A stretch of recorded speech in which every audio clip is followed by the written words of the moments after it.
Good morning, everybody, and you're very welcome. Great to see so many of you here this morning, and thanks for giving an hour of your time to us this morning on this what's proven to be a very hot and humid day here in Waterford. And hoping that the hour will be worth it, that you'll get plenty of takeaways and insights from what we're trying to do today.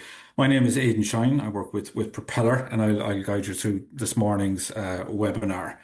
And for those of us, or for those of you who haven't come across us before, Propelor is funded by Enterprise Ireland to support high potential startups, companies with ambition to grow and scale and to build something genuinely special and significant. So we work with founders at the very earliest stages, right through to companies preparing for investment, be it public investment like pre-seed start fund or high potential startup funding from Enterprise Ireland, or private investment, which is kind of the theme of this morning's webinar.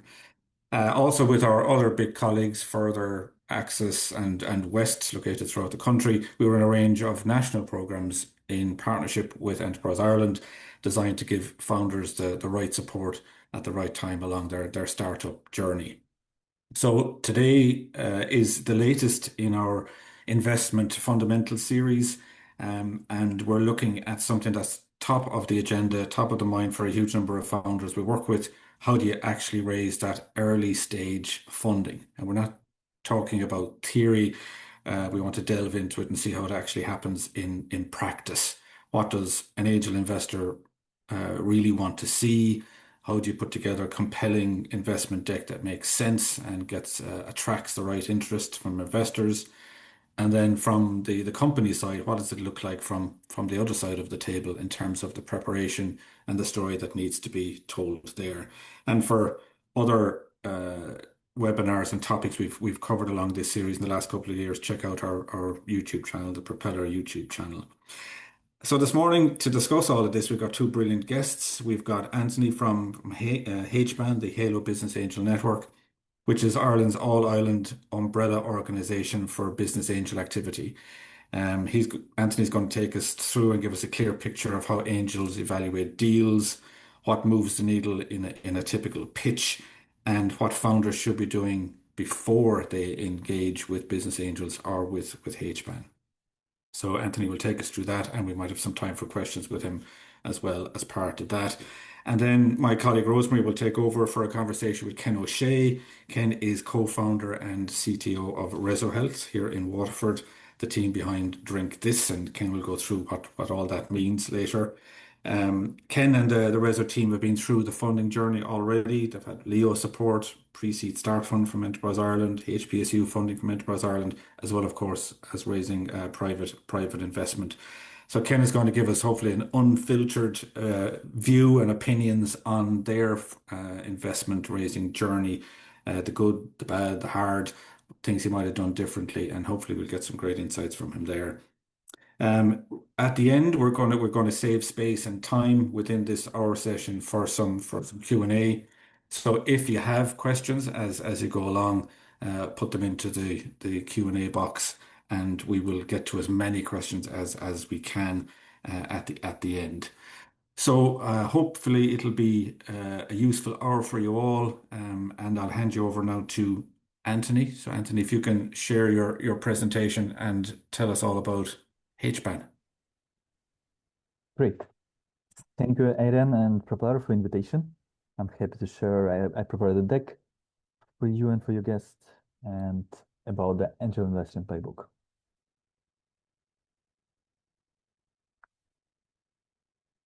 Okay, let me go just briefly about HBAN, what we do, and then I will dive deep in the common questions from the founders.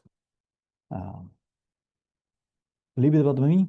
I'm based in Cork, Republic of Cork, part of HBAN network as a HBAN lead for Southeast. Last year I spent in RDI Hub at Fexico HQ in the Southwest, also working with angels, VC, and a lot of founders. I'm a founder myself and the CTO. I have business and tech background across different countries. So I kind of, know what's happening from both sides. I went through all these challenges to raise money. Now I'm happy to kind of guide and help founders, talk to angels investors. What is HBAN? HBAN is in 2025, it was recognized as the best performing business angel network. Basically, Business Angel Network is an organization created by Enterprise Ireland and Intertrade Ireland back in 2007 to kind of activate the private money. And especially, so we are focusing on the angel investing, means like the first check, pre-seed, maybe seed stage very early, people spending their own money. So it's a little bit different mindset than VC, like the bigger funds. So it's sometimes more personal, I would say. There are a lot of angels, they kind of agnostic, they're all kind of from different background, and they're looking for like right founder and great opportunity. So in the network, we have, and I think now it's almost 2,000 angels, but some of them are like more active, I would say, like engaging is the syndicates. Some might kind of invest from time to time, and there are a lot of money invested today through the HBAN. And HBAN itself, we don't take like any equity, right? So we fully in support role of the angels, education, founder introduction, and matchmaking. There are a great group of angels. They're called syndicates, which is part of the network. Basically, they're all members of HBAN, but they invest together. Why? Because they might have kind of like share expertise. They might be friends, from the past. So they trust each other. Somebody take over, let's say, like a legal or the business evaluation due diligence, and then they decide to write a check all together. So one of a few kind of active syndicates constantly getting deals from HBAN pipeline, and you're also welcome to reach out directly. The first port syndicate, really nice, smaller group, very experienced angel investor, very active. Tech operators, this all based in Dublin, very dynamic, I would say, like tech focus type people who still maybe like working in different companies like 11 Labs or Stripe, maybe exited already. There is great syndicate in the West. There is medtech syndicates, very active. Everything related to the medtech companies spin out from university. They're global based, but I mean, company can come like from any region, doesn't matter. They just like physically, they will invite you for their own process of evaluation, and HBAN often just sharing the deals. CBAN, the Southeast Carry Angel Network, which is not kind of syndicates, more like an unofficial group of angels who know each other and they might invest together in the similar deals. North Island also in Belfast, quite active. And there is Digital Irish, it's called Digital Irish Angel Network, which is basically diaspora in US, also the Canada, Australia actually, but they're very active in US. And we also share in the deals whoever wanted to scale from Ireland to US, this is the right people to talk to. In Ireland itself, HBAN operate through network the hubs. You probably know all of them. So we are here. I'm based in public work, area hub kind of in our region. And all the hubs, we have one person, we call them HBAN lead. We constantly talk to each other. We share in the deals. Company might come to any of the hub, talk to any of HBAN, and then they will have access to the whole network. And a little bit about our place in Cork. We are part of Republic Work, a lot of company, a lot of founders here, and a lot of other programs, not just HBAN, like like NDRC for the really early kind of idea stage, and then for the scaling also. Okay, let's get back to actual angel investing. How to get funding? I have few kind of common questions which we can discuss. What does a deal need to look like to be taken serious? Before you come into any angel or the syndicate, right? They understand you early, so it's fine. You might not have, I would say, like commercial traction, but they looking for the momentum. So velocity, it's like, okay, do I have enough customer conversation? Anybody sign like letter of intent? Any metrics on like pre-pilot, test pilots, any waiting list? Anything which can, kind of indicate it's a real problem and potentially real customers who willing to use or potentially pay for your product. That is a great kind of, confirmation. Okay, it's a product market fit. Right team, it's always really important for early stage company like pre-seed. Why? Because your team and as a founder, you could adjust. You can be like agile, resilient. So you understand the market. You have your own expertise. So you might modify, I would say, like change the product. They don't really worry about this because they want to know you're the right person who can actually execute. So this is why like in the pre-seed stage, they invest in the person with the kind of right product market fit, not just the product itself. And it have to be kind of commercial logic, right? So there should be really good potential in the market. So let's say if they invest 100K, 200K, 500K, they expect there will be like a nice exit.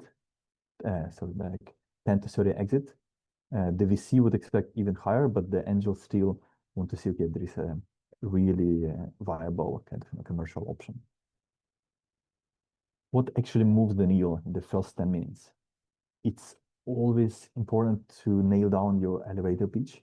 So you need to kind of hook, get attention, but also make it simple and clear. You have to assume that this person potentially have no idea what you're doing, or even maybe in your kind of market niche. So you have to be really kind of simple and clear, explaining the problem in the industry you're trying to solve, and then like why you kind of was like real pain was a potential, and make it like really fast and easy. You can always go deeper. Let's say there are always chance to share full deck, more pages, more confirmation, more market research, full data room. If you can get this like initial conversation. Your founder market fit, that's important.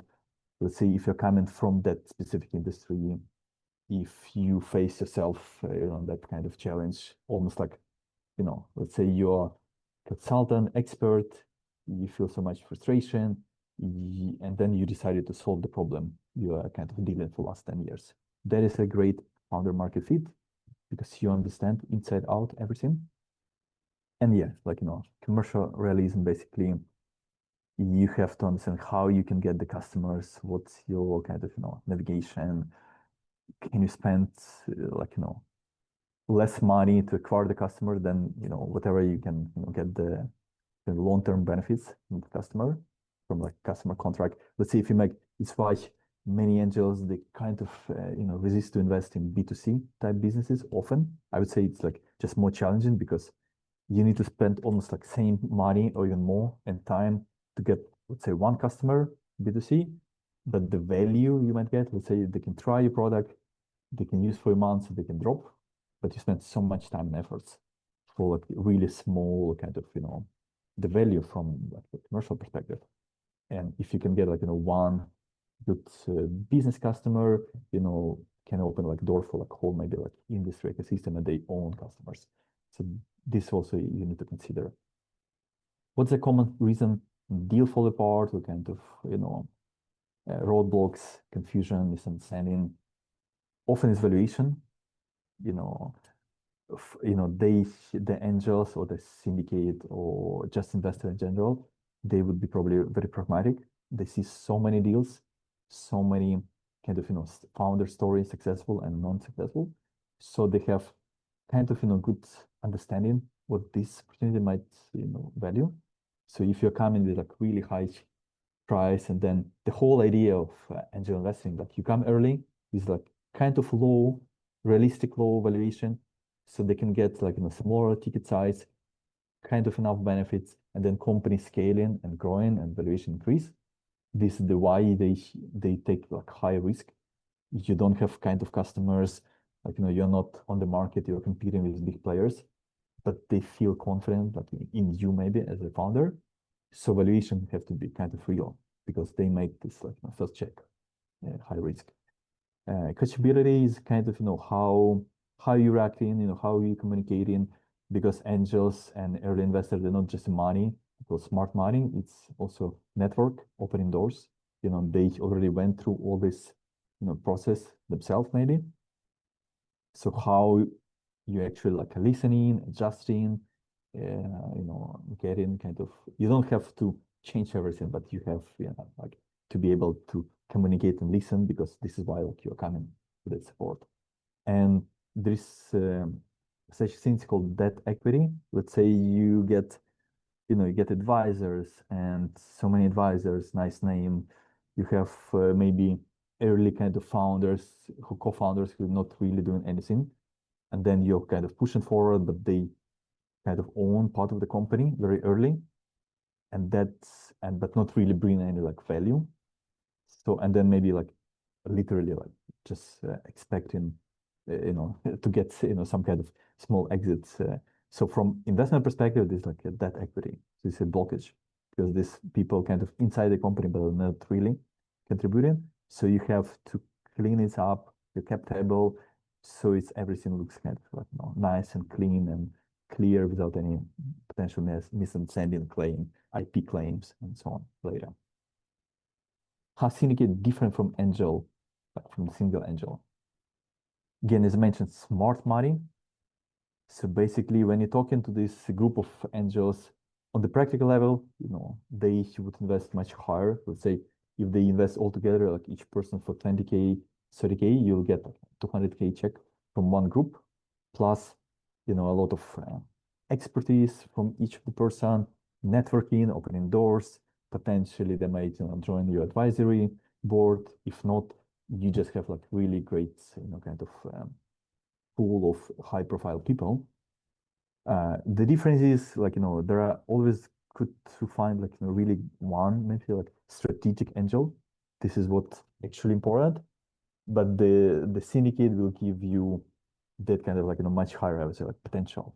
Plus uh, due diligence. So basically, they are most of the time these people coming from like different industry. They have expertise. They also do their own due diligence together. So it means if they really support you, it's kind of a consensus and the confidence. Then it's also signal for the other angels we see like later in the stage, because you start, continue fundraising. Okay, if these people gave the green light, this like a really, you know, potentially like, great company, great founder. So almost like this, like a trust, signal.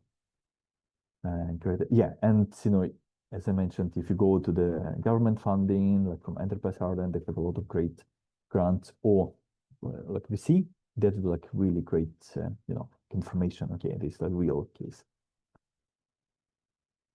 What's the cons rally, Irish? Okay, for the valuation. The valuation, it's quite tricky. Many early founders, they have no idea how to value the company, which is understandable. And it's great, let's say, if you can open conversation early with maybe VC, they might give you their own valuation, and they have really great indicators. They say, okay, if we support this company, if you reach this milestone, that probably would be like 5 million. So this could be like one, almost like if one investor or one group of investors or VC gave you this valuation and you feel kind of happy and confident about it, you can use this as a reference point for any other conversation. You have also to consider like, like regional kind of like, Ireland, UK, EU, US. They all have different market. There are a lot of hypes, in different industry. This could be a lot of unrealistic valuation.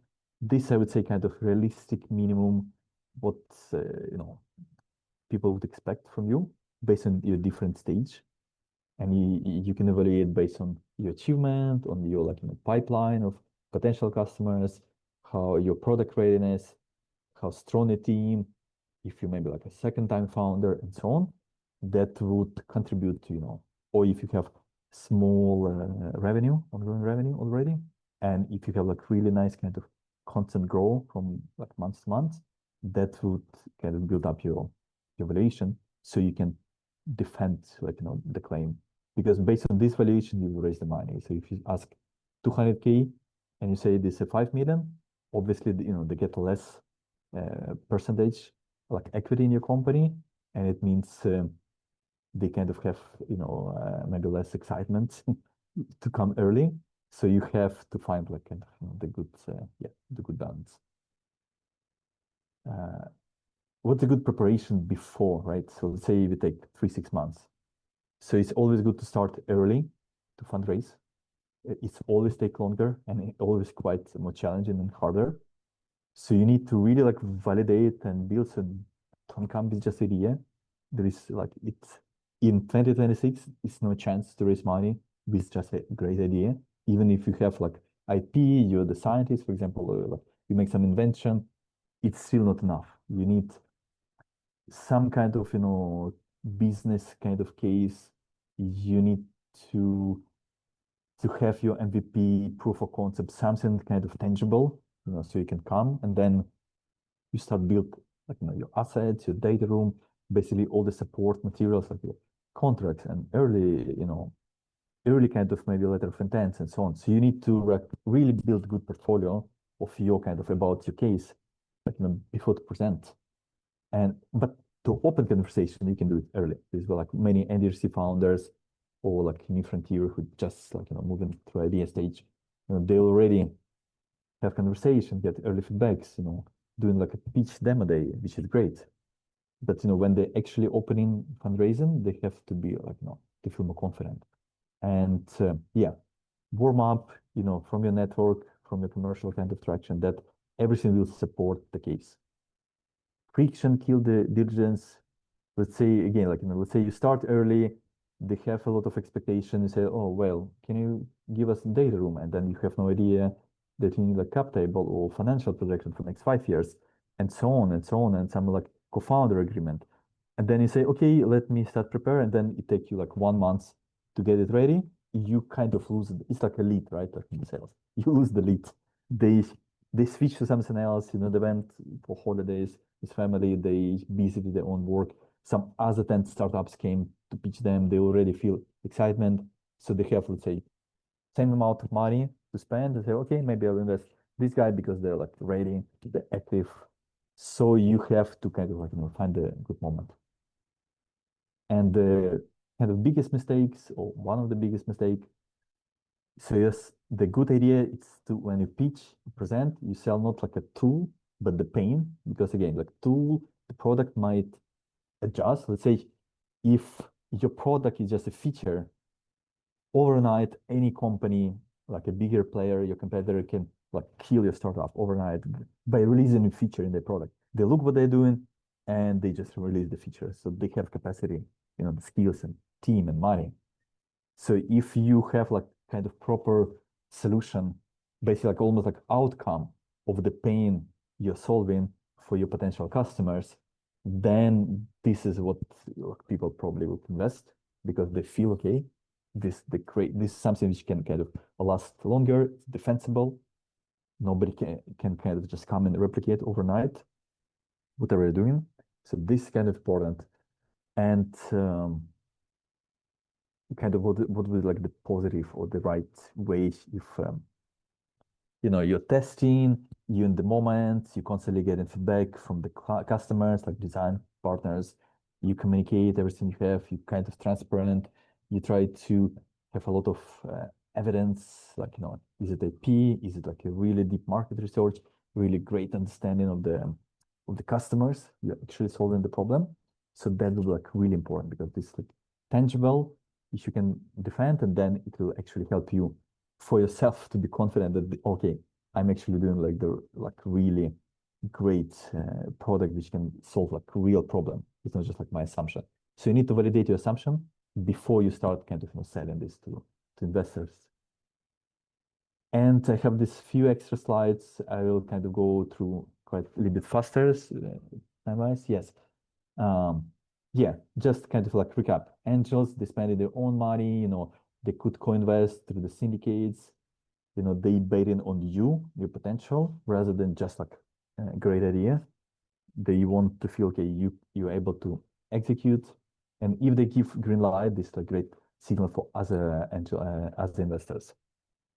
The two kind of mindset, they give a little bit less money, but they would say, okay, I can bring my expertise and you basically almost like use that great connection for the like a mentorship in some sense, like, opening doors, maybe some warm introduction to like a big company. There is other mindset which understand that it's very high risk investment. They say, okay, I have 200K a year I want to spend, and they just start building like the numbers. They start investing in many great potential, like high potential company, not just like 1 year, but like 10 or 20 small ticket size, like 10, 10, 15, 15, 20.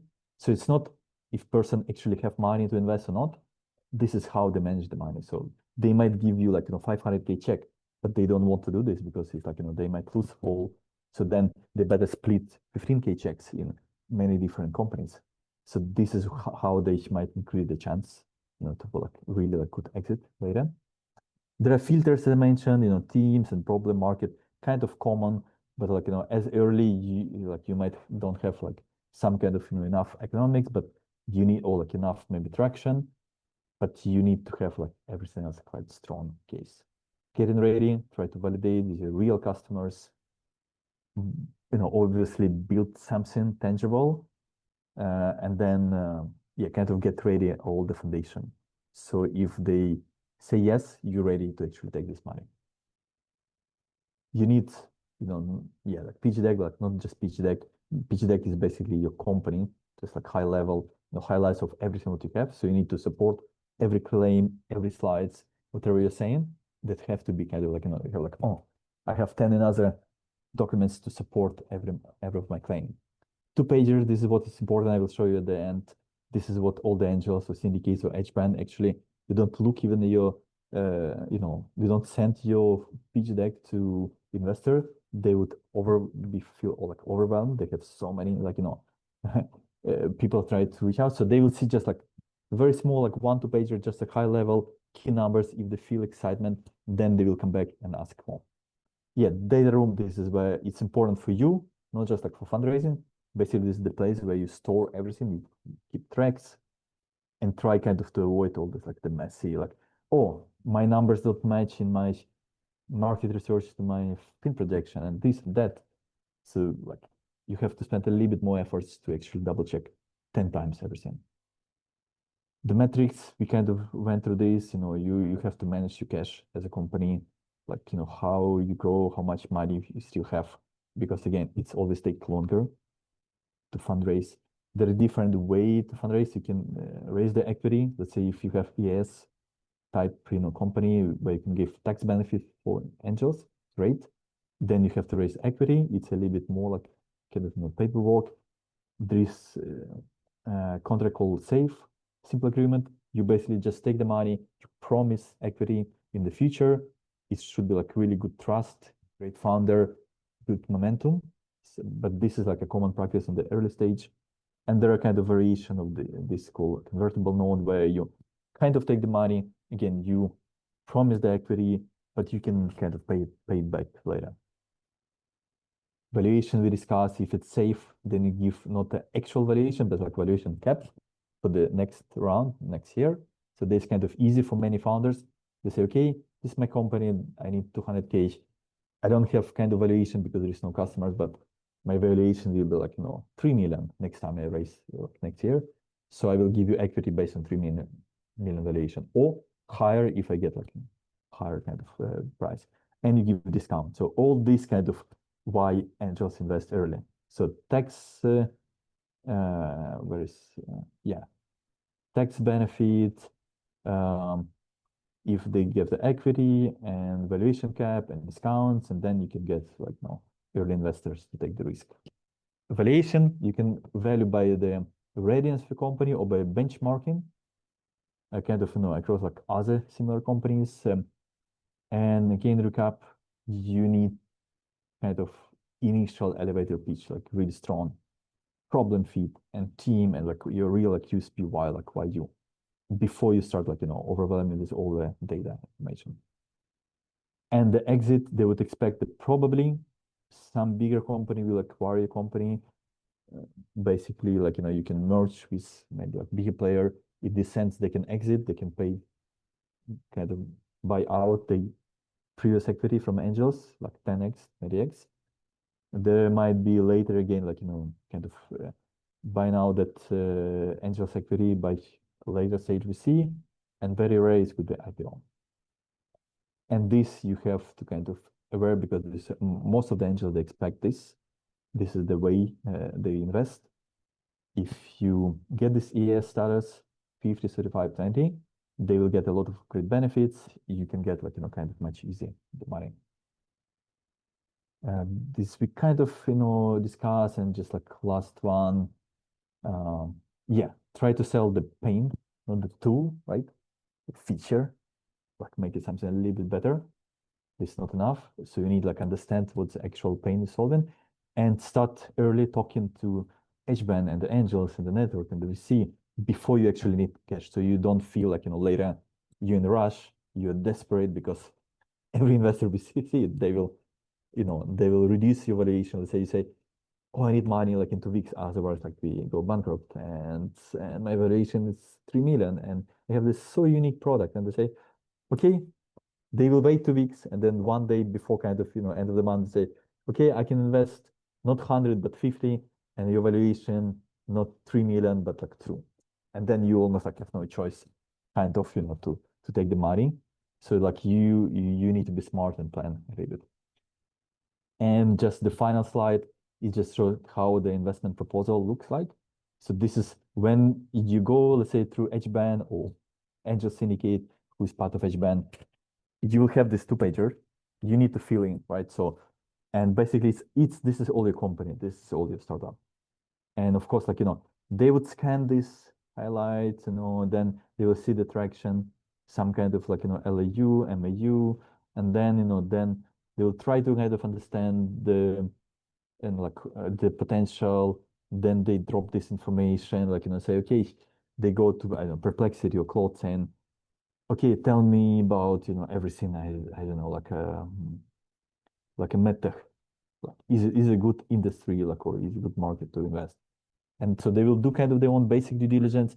If they have no idea about the market, if they have like actual insight, they might call to other investors or VC saying, look, can you tell me not about even your specific company? They will just like start doing their own research about market potential. And if they feel, oh, okay, hardware AI, this is like the new trend. Like, it's not just AI SaaS, it's like a real world application. Okay, this potentially could be good. And they say, okay, what's the average valuation? Somebody give them like, few insight. Then they come back to you saying, okay, yeah, I like it. Can you share more? And then you start sharing like more, having like on intra calls. They will obviously like, kind of check your revenue projection. It's a projection, so it means like it's kind of guess, but try to be, I would say, maybe like average, like realistic.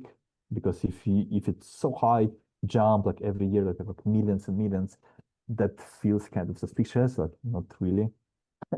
So like just try to be conscious about like, all the numbers, and then like uh, what you actually raising, what's your valuation cap, or what kind of, do you have like any lead? This is what actually the last point. Most of the angels, they would expect that you have some kind of previous conversation. Let's say if you come out of the blue, nobody know you, nobody understand your company, and you just say, oh, I'm raising 1 million, and my valuation 10 million, and like whatever, and you just like zero, you just started, they would feel kind of, not very confident, I would say, like, to jump on board to make the first step. So you have to be ready, like, or you manage your expectation, or you try to talk to, like, have like a warm lead, like a soft commitment from somebody. It will help, like, it will really help your fundraising. Thank you, Okay, guys, Anthony. thank you so much. Thank you, Anthony. That was amazing. A huge amount of information, folks. I think you'll all agree. I think you'll share that with us, won't you, Anthony? You'll share the Yeah, yeah, information, yeah. and we can circulate some of that to the attendees because it was really useful. Lots of brilliant detail and lots of great tips there along the way. So thanks so much, Anthony. That's great. I'm going to invite Ken to join us now. Ken from Reso Health and the brand Drink This. And we're going to have a chat. And if ever there was a day to talk about hydration, today is that day. And I know Ken will talk about a bit about hydration in this conversation. But Ken, we're really lucky that we got to have been working with Reso Health for a number of years now, from very early stage ideas when the lads were tinkering around with this as a potential idea to where it is now, which is, you know, a fully fledged company who's raised considerable startup investment. So Ken, you're very welcome. And will you tell us a bit about Reso Health and the brand Drink This and how it all came about? Yeah, so thanks, Rosemary. So yeah, Reso Health, it's a Nutri-Tech business that we started here in Tramore in 2021. And the brand Drink This is the solution that we built to address a gap that we saw in the market, essentially around personalized nutrition, just kind of taking into account, you know, current trends in the market and the way young people in particular purchase things nowadays, right? So using technology to create customized supplement drinks in real time based on your data. So the Drink This concept is, again, going back to maybe back in the old days when if you went to a doctor or a pharmacist and you told them what was wrong with you, they would lean up onto a shelf and they'd take down their potions and they'd mix it all up and they'd hand it to you and they'd say, drink this, right? So essentially that's what our technology does. It takes your information and it will create a customized supplement drink with the levels of kind of vitamins, minerals, trace elements and botanicals that are most appropriate to you at any point in time. And your drink would be different every day depending on how you calibrate. So the platform will want to know two things, essentially. It wants to know, first of all, who you are. So things like your diet, your lifestyle, your activity levels, stuff like that. And then each day it wants to know how you are. So are you the same person as yesterday, or did you go out with the girlies last night? You know, in which case your energy levels might be low. You know, your mental focus might be low. Maybe you slept poorly. So when you calibrate and you tell the platform that, it will adjust things like minerals and vitamins to account for those changes. So in theory, you could get a different drink every day. There are obviously companies out there who have personalized nutrition platforms, but typically what they're doing is they're kind of asking you to complete a questionnaire online, and then they'll either send you a recommendation as to here are the things that you should be taking, or they'll create a pack of products and send them out to you. But you know, the reality is by the time they arrive in the post, they're already out of date because you know you're not the same person on a Monday as you are on a Thursday. So our platform is just taking that personalization to the kind of nth degree. And again, leaning into current trends in the world today. I mean, you've got teenage kids, Rosemary, you know, their life is curated for them on their phone, right? My teenager is not going to take the same supplement that my mother takes, right? But in reality, that's what you're buying in a health food store or in a supermarket. So their entire life is curated for them on their phone. And they want everything to be personal for them, specifically for them, and tailorable every single day to the way that they want it. And that's the technology that we built, and that's what it does. And how are you delivering that? How is that presenting itself? Yeah, so there's three technologies involved here. And if you think like three overlapping circles, a Venn diagram, we have the product, we have the hardware, and we have the software. So the software is the intelligence, right? So that's where the nutritional rules live. That's where all the data gathering and processing happens. It's then sent through. So our dispenser is Bluetooth and Wi-Fi enabled, so which is loaded with the product. So the dispenser sends the signal so the software sends the signal to the dispenser, and it decides which products then to add into your bottle. So we provide you with a reusable glass bottle, which you just sit into the machine, the dispenser.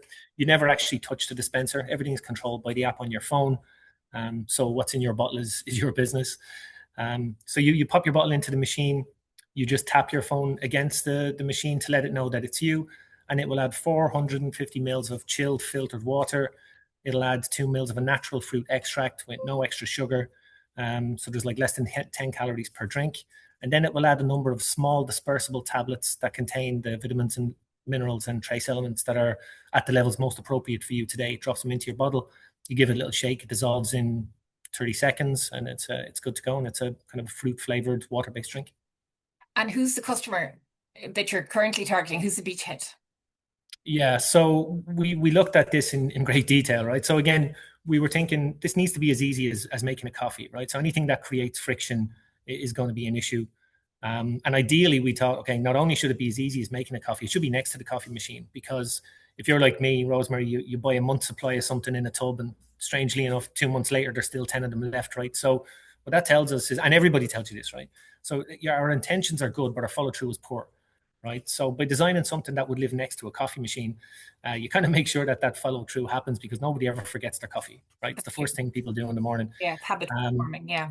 Habit formation, yeah. So we looked at everywhere there's a coffee machine, right? And I mean, that could be Apple Green, Circle K, it could be train stations, airports, it could be gyms, hotels, spas, it could be healthcare settings. But ultimately, what we landed on was workplaces, because with respect to some of the things Antony was talking about there, this kind of problem solution fit, which is obviously key. There's a kind of a big issue in workplaces with respect to the kind of the quality of nutrition that people have available to them, right? When people are, and we saw this during COVID, like when people are working at home, they tend to eat very well. You've got your salad drawer in the fridge. You're eating healthy stuff. You're getting all your vitamins and minerals. But when we're working, and particularly if we're traveling and we're working, you're kind of grabbing things on the go. You're living on coffee. You're pulling Mars bars out of vending machines or croissants, or So our kind of nutrition is one of the first things to suffer. So we did, I'd say, 18 months of kind of customer discovery and market research to kind of see if that really was the place where this might work best. And we decided actually it is. So we launched actually just on the 5th of May with our first customer, one of our large friendly neighborhood tech giants in Dublin. So one of the biggest companies in the world. And if you'd have told me, and in fact, if I pitched to HBAN a couple of times, a couple of years ago, if I'd have stood up in front of them and told us our customer was going to be this tech giant based in Dublin, they'd have laughed me out of the room, right? But that's what happened. So we had a pilot there for 8 weeks, which actually ends this week. We had some metrics that we had to hit prior to kind of expansion and rollout, and we hit those metrics in 8 days. So I think it kind of validated the assumption that we made around, this is our target market. So again, back to workplace and why that makes sense. We're initially offering this to companies who are going to provide it as an employee wellness initiative to their staff, right? So the company pays on behalf of the employee, the employees don't pay. And the reason for that is it's in the company's interest really to make sure that their staff are hydrated and properly nourished, because it helps them to kind of feel and perform at their best. And it's not just the employees who feel the benefit, that the companies do too. And these large organizations are typically competing with each other for the same talent. They're obviously pushing to try and get people back to the office. So there's a number of kind of pull factors with respect to what we're offering that makes it attractive for these organizations. And obviously it's important that they have the budget to pay for it, right? So back a bit, right? You're big tech giant, things are moving nicely. Back a few steps, funding. So the company has been pre-revenue until relatively recently as a result, because this was a big animal to build. As you said, there's 3 elements to it. Roll back to the beginning of the funding stack, shall we say, and back into the Leo and back into all that. How did that all pan out? It looks lovely and linear historically, but it isn't linear when you're actually in the middle of it. Yeah, I mean, if we sit down and tell this story now, it seems like we mapped it all out and we just did, but you didn't. I mean, you're pivoting and turning 360 sometimes. So we essentially started off consulting ourselves, because I was the head of research and development in a pharma company. My co-founder Dermot was the head of engineering in the same company, and it was a smaller startup company when we joined, but had a massive exit. The 2 Irish founders had a massive exit in 2017, I'd say, to a big US corporate. So we consulted into the pharma space for a couple of years just to kind of, pay the mortgage and keep the lights on, and, put money into this because we needed to develop product and software and hardware, whatever. The Leo obviously was our first port of call. Those guys were great for us. Jackie and David in the Waterford local enterprise office, they gave us pretty much every grant that was going. So we had TAME grant, which I don't think exists anymore. Maybe it's called something else. So it's for basically micro exporters, allowed you to attend conferences and talk to kind of experts or suppliers in your field. We had our first website built on a training online voucher. And then we got a feasibility study grant. Then we got a priming grant. And again, that allowed us just to build our first kind of proof of concept that we could start putting in front of people. We used a number of innovation vouchers then as well that were available to us. So we used PMBRC in Waterford. We used ATU out in Galway. So we, we kind of begged, borrowed, and stole from everybody we could in those early days. But once we started to create a bit of traction, and we kind of knew that, okay, not only was there a good potential business here, that we feel actually we can do this now. We do believe that we have the skills to do it, and that there's a market there. So then we spoke to yourselves and people like yourselves to see, what are the next steps for somebody like us, and the PSSF was an obvious one.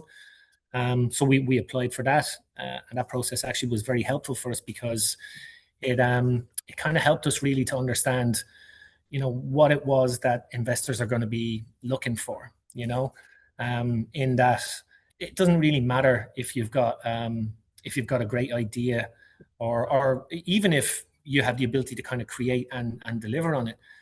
You need to understand your route to market and the challenges that you're going to face doing that.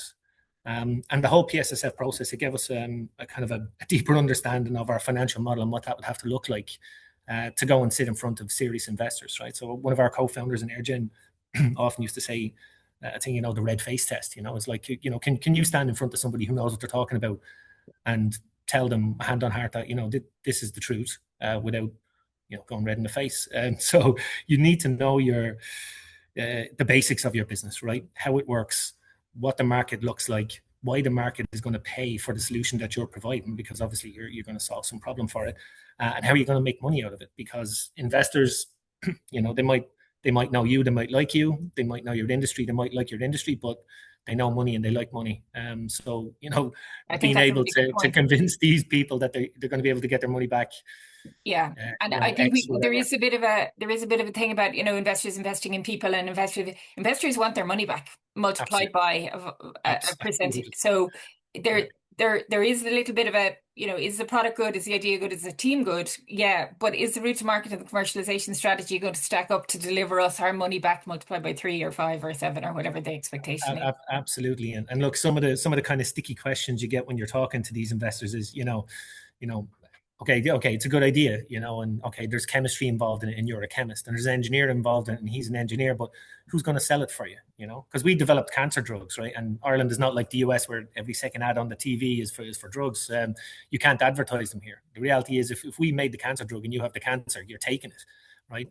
But we're moving into this kind of FMCG space where, branding is important, where people make emotional connections with your business, where, were we the people to do that? And we very quickly realized we're not. We're techies, right? We make things. We can we can solve problems. So, one of the first hires we made was a kind of chief commercial officer, obviously, somebody who had a lot of experience in the industry and would kind of take that step for us, because it's a whole different language to the kind of language that we spoke, which is what you need to get the business off the ground. But you're not going to scale a business with 2 techies trying to sell it to the market. And investors demand that, don't they? They demand that level of senior leadership across all the functions. They expect that the go-to-market strategy is headed up by somebody on the senior leadership team, and that has to be, that CCO type of role ultimately.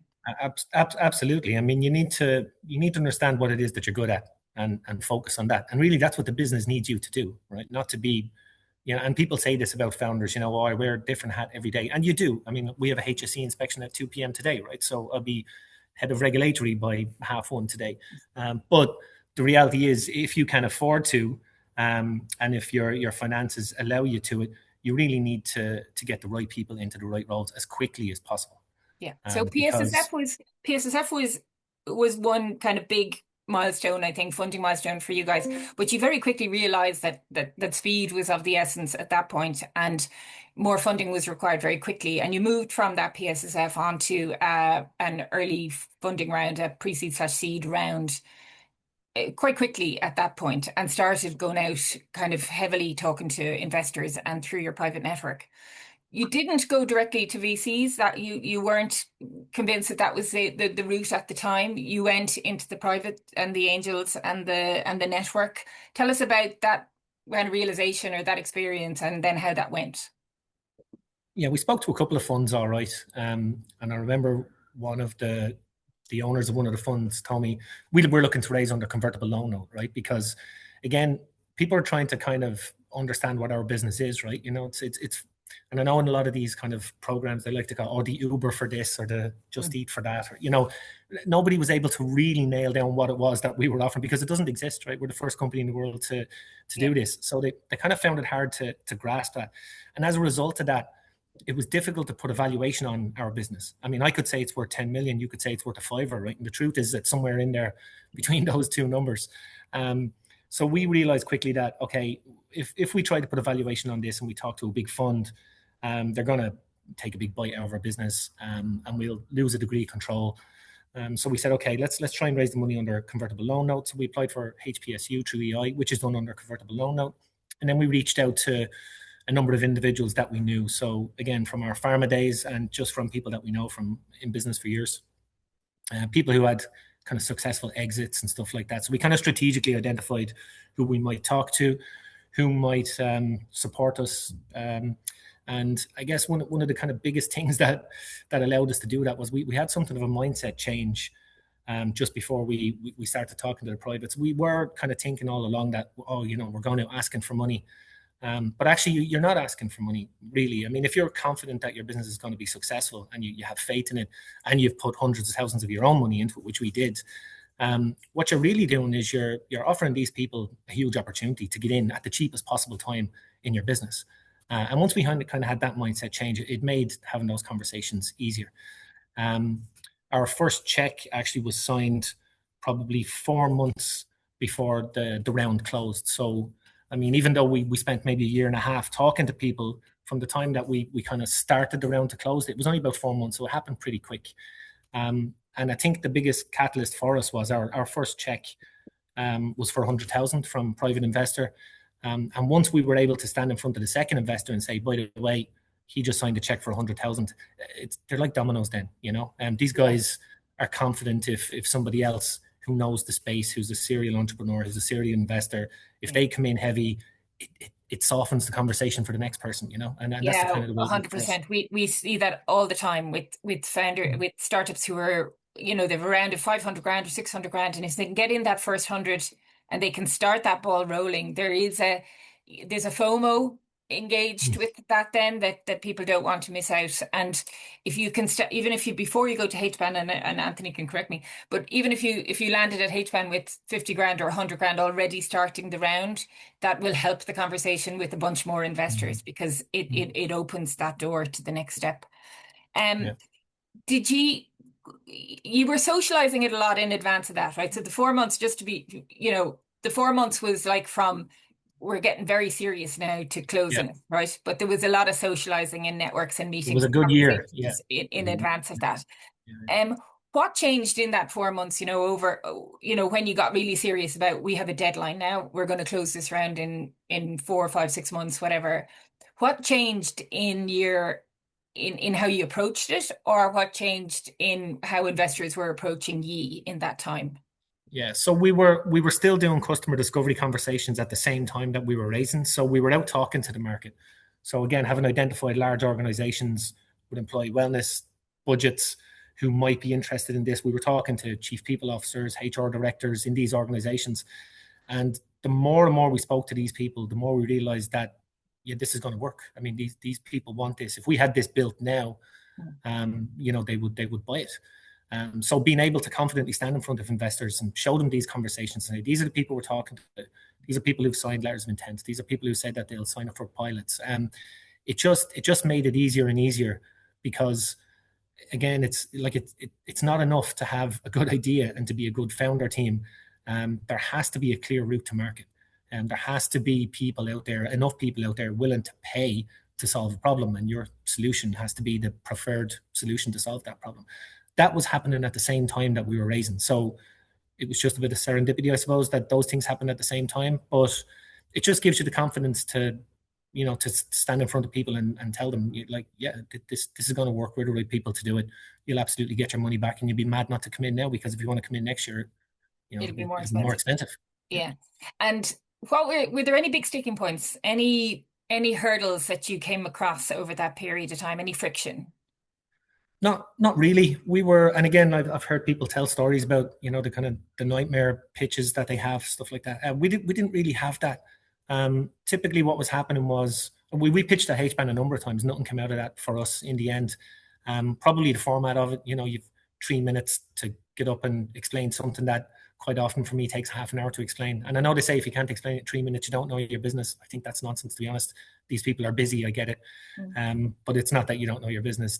Anytime we've had a half hour to sit in front of somebody and explain to them what we're doing and why we're doing it, they get it. 3 minutes was just not able to do it for us because it's complex business. There's a lot going on. Sorry, what was the question again, Rosemary? The friction one, but the friction. No, we didn't really have any, because what was happening was after somebody invested, they reached out to one of their mates or somebody else that they had invested with previously in a past life, and then they reached out and we'd invite them in. We'd show them how it all works here. We'd spend 2 hours. We'd throw up the share folder and say, okay, what do you want to look at? And we've just opened files, go through finances, go through go-to-market, go through everything. And that just gave people a level of confidence that, these lads know what they're doing. We didn't really have any tricky ones. In fact, we were turning down money towards the end of the round because it wasn't the case of just bringing in the cash. We wanted to know who was coming with the cash, right? So are they going to be able to open doors for us? Do they have domain knowledge in some part of our business that we don't have? So kind of strategically identifying who might be able to help us grow the business. Big time. So looking back now, what's one thing, and I know it's only getting started really, but looking back now, what's the one thing somebody, you wish somebody had told you before this all kicked off? Well, I hate to say that we were told this, but we kind of didn't take the advice. And it was raise more than you think you'll need. Rosemary, you might have even told us this, right? But one of our current investors told us that, raise more than you think you're going to need, because you won't go to market as quickly as you can. Other opportunities are going to prop up that you're going to want to go after, which means you'll have to have more resources to keep the current idea on track. But to be able to, kind of multitask, you just need extra hands. What it does as well is if you raise more, you don't have to constantly be worrying about runway, right? What you really need to be focusing on are the things that are going to help you scale the business. So how can we acquire more customers? How can we make this more attractive to our customers? And in reality, is that's what I need to be spending my time doing, not stand in front of investors trying to raise more money, which I'm doing right now, right? Yeah. So, again, listen, Ken, thank you. Will you stay with us for 5 more minutes? We know you have a big deadline this afternoon, an important thing to get through this afternoon. But if you stay with us just for 5 minutes, and we'll belt through a few questions, I'm going to ask Aidan and Antony to come back in, and we might just cover a couple of the questions that came in the Q&A.